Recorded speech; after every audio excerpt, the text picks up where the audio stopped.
Saudara-saudari yang terkasih, kita jumpa lagi dalam Pelita Hati hari ini, Selasa 18 April 2023, hari biasa, pekan kedua Paskah.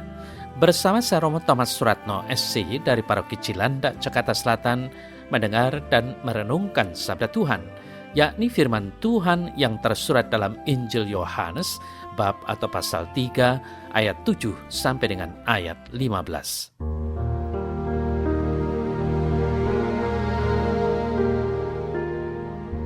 Pada suatu ketika, Yesus berfirman, "Janganlah engkau heran, karena aku berkata kepadamu, kamu harus dilahirkan kembali.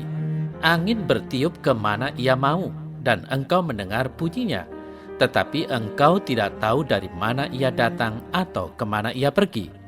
Demikianlah halnya dengan tiap-tiap orang yang lahir dari roh." Nikodemus menjawab, katanya, "Bagaimanakah mungkin hal itu terjadi?" Jawab Yesus, "Engkau adalah pengajar Israel, dan engkau tidak mengerti hal-hal itu. Aku berkata kepadamu, sesungguhnya kami berkata-kata tentang apa yang kami ketahui, dan kami bersaksi tentang apa yang kami lihat, tetapi kamu tidak menerima kesaksian kami. Kamu tidak percaya waktu aku berkata-kata dengan kamu tentang hal-hal duniawi. Bagaimana kamu akan percaya kalau aku berkata-kata dengan kamu tentang hal-hal surgawi? Tidak ada seorang pun yang telah naik ke sorga, selain daripada Dia yang telah turun dari sorga, yaitu Anak Manusia. Dan sama seperti Musa meninggikan ular di padang gurun, demikian juga Anak Manusia harus ditinggikan, supaya setiap orang yang percaya kepadanya beroleh hidup yang kekal."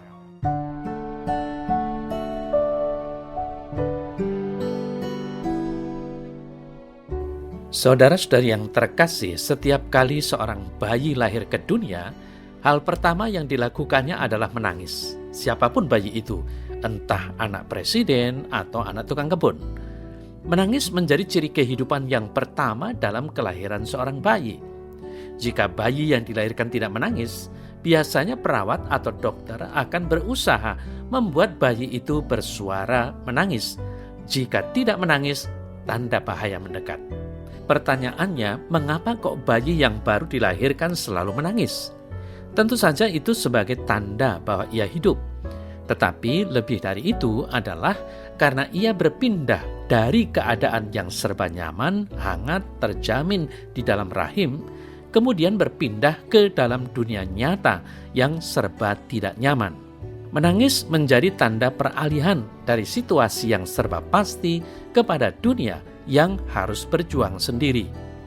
Saudara-saudari yang terkasih, peristiwa kelahiran di satu sisi sebagai peristiwa yang membahagiakan, namun di sisi lain merupakan pergulatan antara hidup dan mati. Kelahiran baru membawa perjuangan yang tidak mudah, baik bagi si ibu maupun bagi sang bayi, juga orang-orang yang berada di sekitar persalinan. Kelahiran baru selalu disertai dengan ketidaknyamanan, kekhawatiran, keraguan-raguan, pergulatan yang panjang.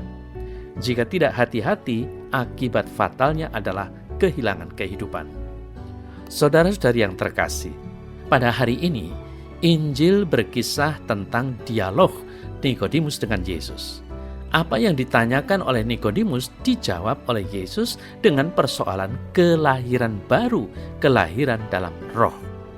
Apakah Nikodemus menangkapnya? Tidak. Ia mempunyai pola pikir yang berbeda. Yang ditangkapnya adalah persoalan kelahiran fisik seperti kelahiran bayi.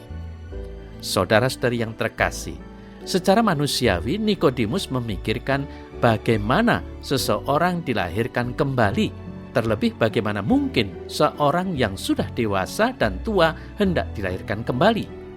Apakah bentuk seperti itu yang masuk kembali dalam rahim seorang perempuan? Tidak mungkin dan tidak masuk akal. Sementara yang Yesus maksudkan adalah hidup dalam kebaruan, hidup dalam roh, dilahirkan secara baru dalam roh. Saudara-saudari yang terkasih, kelahiran baru hanya bisa terjadi dalam iman akan Yesus Kristus, yakni Ia yang telah turun dari sorga dan kembali ke sorga. Itulah kelahiran baru dalam roh. Seperti kelahiran seorang bayi, peralihan dari hidup lama kepada hidup yang baru seringkali perlu melewati berbagai hal yang membuat tidak nyaman, membuat ragu-ragu, mungkin juga bertanya-tanya tentang hal itu. Peralihan kelahiran baru dalam roh tidak mudah diterima oleh setiap orang.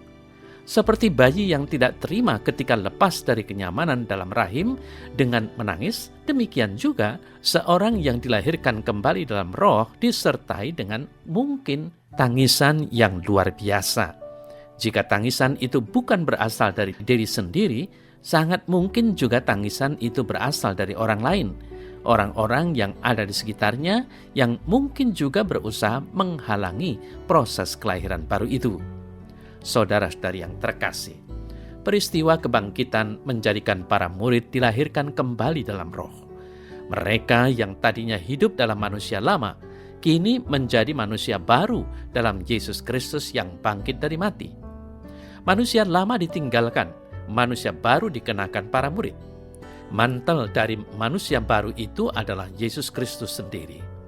Buahnya adalah mereka menjadi orang-orang yang berani dan cerdas dalam banyak hal, terlebih dalam hal mewartakan kebangkitan Tuhan. Kelahiran baru dalam roh menjadikan cara hidup para murid juga dalam kebaruan. Mereka bersekutu dalam doa dan dalam kehidupan harian. Saudara-saudari yang terkasih, persekutuan dengan Yesus Kristus itulah yang menjadikan hidup kita baru. Tanpa itu kita masih dalam manusia lama. Persekutuan itu menjadikan hidup kita nyaman kembali. Hidup kita bisa berbuah. Kita mempunyai jaminan keselamatan di dalamnya. Seberapa beranikah kita senantiasa lahir kembali dalam roh? Janji harapan kelahiran baru dalam roh adalah kehidupan kekal dan keselamatan.